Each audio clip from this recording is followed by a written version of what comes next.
That was Muhammad Ali, a very famous boxer. Has been fighting for a while now and passed away relatively recently. You may have heard of him. That was his catch cry. That was the theme of his career, actually. I am the greatest.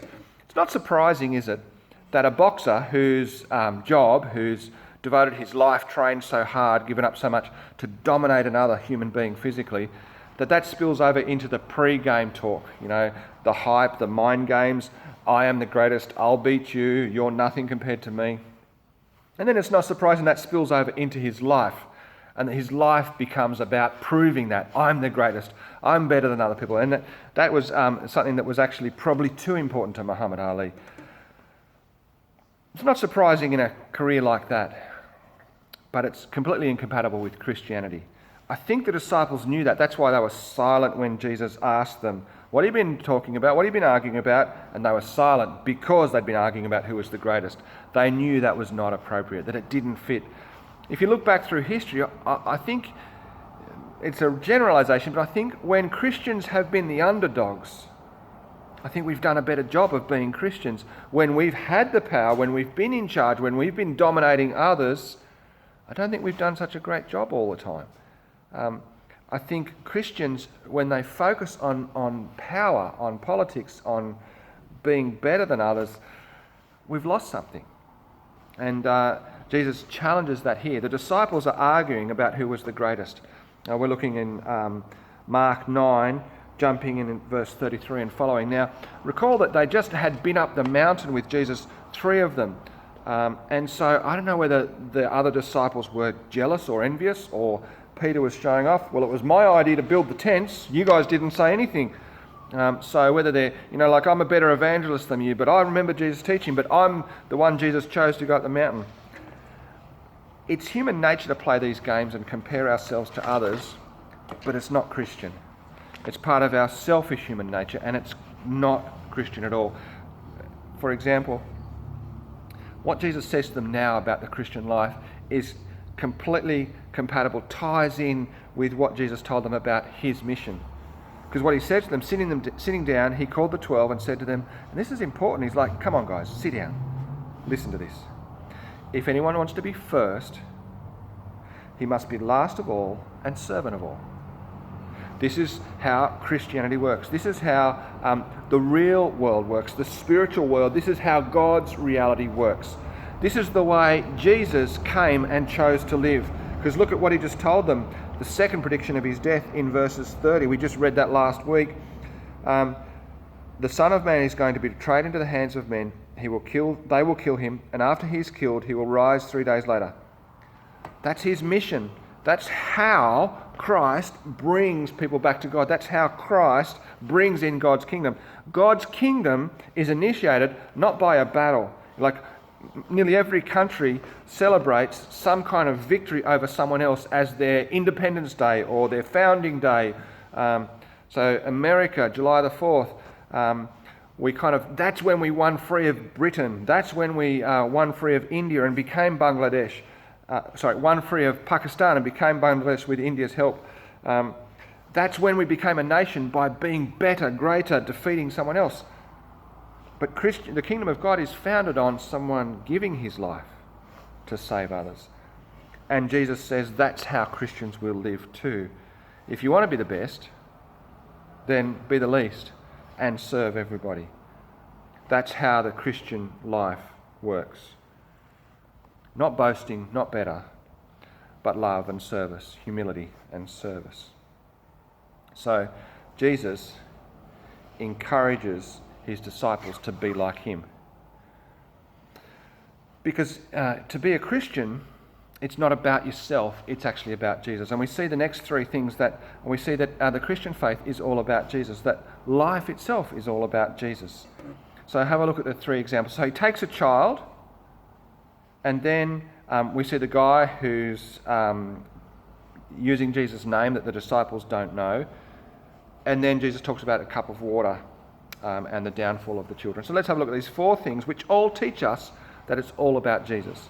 So let's look at that one. So Jesus, after telling them, look, if you want to be first, you've got to be last, and you've got to serve everybody. Then he takes a child and deliberately brings a child right into the middle of them, put his arms around him, and he says, Whoever welcomes one little child such as this in my name welcomes me, and whoever welcomes me does not welcome me, but him who sent me. Do you see what Jesus is doing very clearly there? He's saying it's not about you. Oh, you're a better preacher and you followed me for longer than the others and you've given more money or whatever. You're cleverer, He says, no, look, he's a little child who's nothing in our culture. But if he's welcomed in my name, that's all that matters. If this child belongs to me, that's all that matters. And if you welcome this child in my name, you welcome me. And if you welcome me, you welcome the one who sent me. So you welcome the Father. So it's all about belonging to Jesus, not about how great you are. Can you see that there? If you welcome a child in my name, you welcome me. And if you welcome me, you welcome the Father. It's all about Jesus. And then John says, hey, but we saw someone driving out demons. This is verse 38. And we tried to stop him because he wasn't following us. He wasn't with us. He's not on our team. And Jesus says, look, he can't do wrong if the Spirit works through him and does a genuine healing, a genuine casting out of a demon through him, then it's going to be okay because God's not going to work through a fake. So he says, don't stress it. Then he says, whoever is not against us is for us. And whoever gives you a cup of water to drink because of my name, since you belong to the Messiah, I assure you he will never lose his reward. It's not about the cup of water. It's not about what that means. I guess that's an aid, that's a service, that's a helping someone. So you imagine a prisoner. If someone doesn't bring their water, they don't drink. You imagine someone who's got nothing, and a cup of water makes a difference, a refreshment, giving them strength to do the day. But it's also like a very minimal thing. So it's not about the cup of water, it's about assistance, even no matter how small, if you do that in Jesus' name. So this is about Christians helping other Christians, and he's saying it doesn't matter what little you do. What matters is that you belong to me and you're serving each other in my name. You'll never lose that reward for serving people in my name. So this is how you become the greatest, a cup of water to him. Oh, he's in need, I'll help him. This is what it looks like out in practice. Jesus, when he says, be the least and serve one another, is thinking practically. But again, it's all about belonging to Jesus. And we know that because he goes on in 42, again to come back to the children. The child is still there in his arms, I guess. 42, whoever causes the downfall of one of these little ones who believe in me, it would be better for him if a heavy millstone were hung around his neck and he were thrown into the sea. I don't know how long it takes to drown. Like it can take a long time if you're struggling in the water, but when you've got like a millstone, that's a heavy rock that they used to grind the flour, and it had a hole in the middle so you could kind of put a chain through it or a rope, and that chain goes through the millstone and then around your neck, and then they push the millstone off the boat, and you watch the chain go down, and then the chain gets tight and you're gone too. And I don't know how long you've got as you go down, or as you bob there on the bottom, thinking, I should have made a better choice. I shouldn't have borrowed money from the mafia or whatever it was. Jesus says that fate, sitting on the bottom, counting the seconds, is better than what's in store for you if you cause someone to lose their faith. Now, it's not about whether it's a little one. It's indeed a crime to harm the little ones, those who are unable to protect themselves, but it's all still, again, about faith. Do you see what it is? One of these little ones who believe in me. Now, it depends which translation you use. Some say cause to sin, some say cause the downfall. This one says cause the downfall, and others say cause to stumble. And I think cause to stumble might be the best understanding, as long as we understand it not as just as a momentary sin, we all sin, but as a falling away. It's kind of like when you stumble and fall off the path. It's not just, sometimes we trip and, I'm fine, I'm all right, don't look, I'm not even, It's a stumble and fall. Someone loses their faith. We know that because in the next section where Jesus gets quite graphic, he's talking about stumbling in the context of going to hell. So we know that's what he's talking about here as well in 42. He's saying, it's better for you to kind of just die straight away than to cause someone else to lose their faith. See how, again, it's all about following in Jesus. So it's not surprising then if life is about Jesus, that we shouldn't make it about us and should be prepared to be humble and serve others. But let's have a look at these last three things that Jesus says. And there's a pattern there, the repetition of three things, from hand to foot to eye, but it's the same pattern with each one. If your hand causes you to stumble, to fall away, cut it off. It's better to enter life with one hand than to go to hell. And there's a brief warning about hell, where their worm does not die and the fire is not quenched. Jesus describes hell as a real place and a place of torment, a place of suffering that does not end. Now, that's the culmination of two facts that we know. One is that human beings are one of the things in this world that last forever. We are eternal. Our body dies, but we live on. The other thing is that all good things come from God.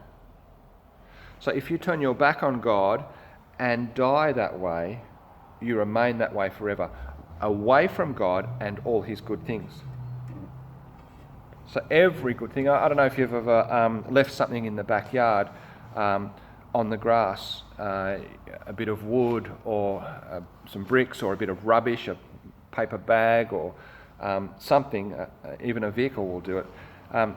You leave something on the grass and it doesn't take long. It's only a couple of days and the grass is going yellow. Within a week, the grass can be dead and there's nothing growing there, because without that sunshine, even though all the nutrients and water are all still there, without that sunshine, the grass can't grow. And that sunshine provides all the good things in our world.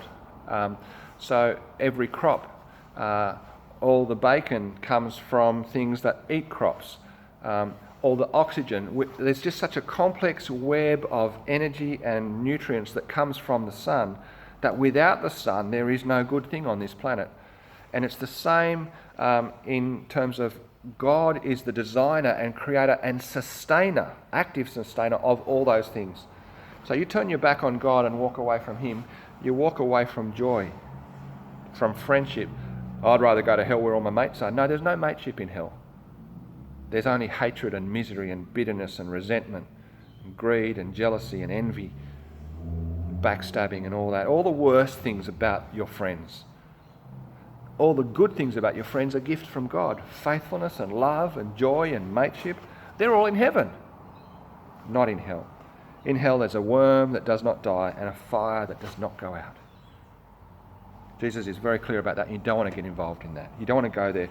And so Jesus says, look, that's how important it is. Go to life, and so do anything. Do everything. Do whatever it takes to enter into heaven, to come with me to heaven.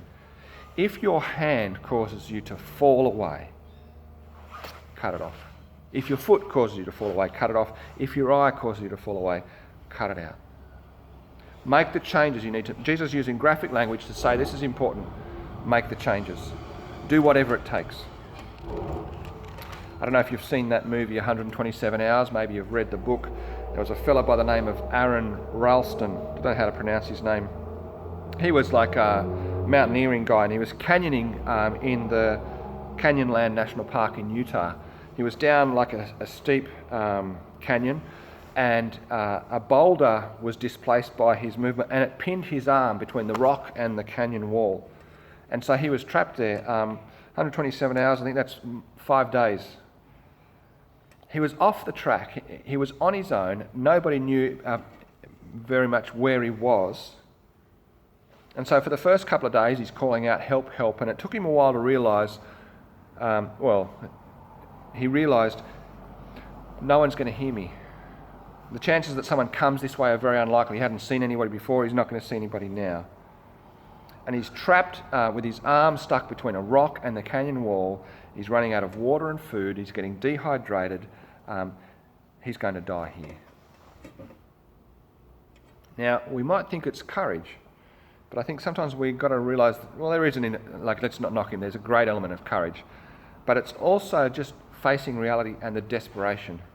What he did is he snapped the bones in his arm and used his multi-tool, his pocket knife, to cut the flesh away, and he cut his arm off and left it there between the rock and the canyon wall.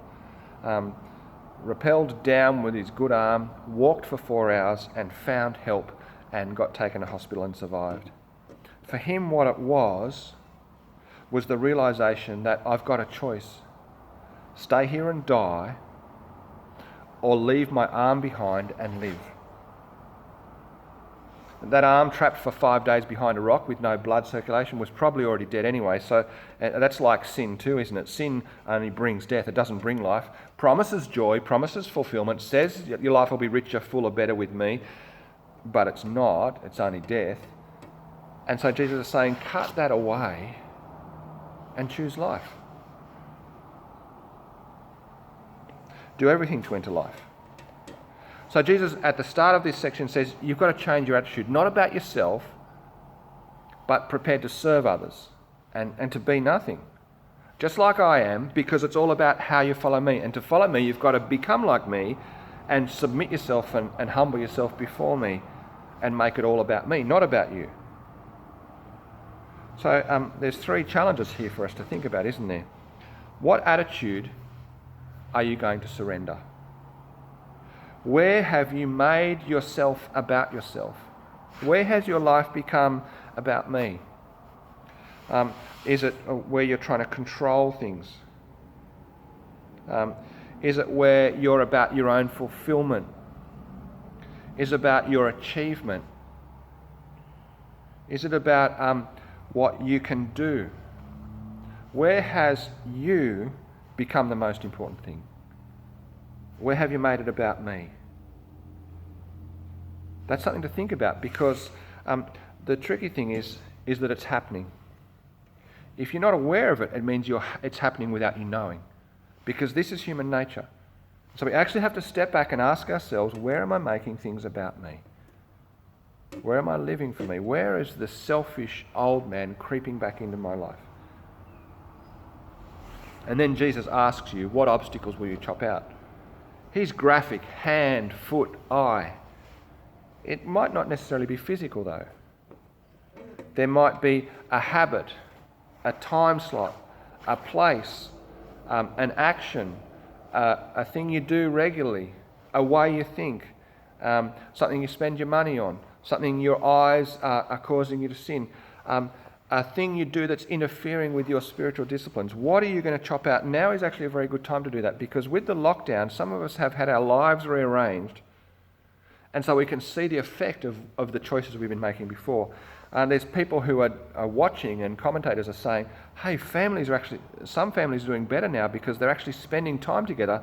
They were too busy for that before, but now they find they like each other and they like to spend time with each other. They just didn't do it before because they were caught up in the rat race that we're told we have to play, that game of everybody working, everybody out doing things. We have a chance now to just drop things and ask ourselves, what's helping me to grow in Christ? What's helping me to build my faith? What's actually been about me? Because there's even things we do about church that end up being about me and not about growing my faith and my connection to Jesus. What will you chop out? What will you get rid of? Because it could cause you to stumble. Will you, in this time of isolation, will you binge watch Netflix, or will you go on a Bible reading challenge? I've seen lots of challenges on Facebook and things. I'm doing the push-up challenge. I saw one this morning. Drink a raw egg, drink a cup of sugar or something, drink a shot of spirits, and drink a beer. And that's a challenge for suicide prevention or something. And I'm like, they're not connected. What's that got to do with helping with suicide? There's so many challenges out there that are just meaningless, in all honesty. What about the challenge for you if you do a Bible reading challenge, or a prayer challenge, or a technology fast challenge? What can you chop out, that's actually slowing you down, dragging you away from following Jesus? And then the last question for you is, what service will you build in? Jesus said, you want to be greatest, be the least, and serve all. What service will you build in? What attitude change will you make so that you're here not for yourself but for others? While we're thinking about that book club that we're doing, how to walk into church will help you to think about that. It's a really valuable thing to do. But what service are you going to build into your day, to your week, to your life? The people around you, those you work with, they're really stressed under isolation. How can you serve them? Your family, how can you love them and serve them and make it about them, not about you? What service will you build into your life? And then the last thing Jesus says in this chapter kind of sums it up for us. Because everyone's going to be salted with fire. And that's a strange way to put it. I think there salted means tested, purified, proved. So when you salt meat, it's preserved and it'll last. And we're going to be preserved, we're going to be tested, we're going to be proved with hardship, with difficult times. And so this difficult time is a time for that faith to be shown to be real, to be put into practice. And what are you doing with your faith at this time? Is this time going to see you growing in your faith? Or did you find that during coronavirus, I found out my faith was just all about everyone else, not about me. They were the ones with faith, not me. I went to church when it was easy. I grew in my faith when it was easy. When I needed to put down some deep roots for myself, I didn't pass the test. Jesus warned, salt is good, but if it loses its saltiness, when the fire comes, when it's hard to be a Christian, if you let it go, it's worth nothing. And then he says, have salt among yourselves. Be different to the rest. Be content in yourself. Make it all about Jesus, not yourself. Be mature.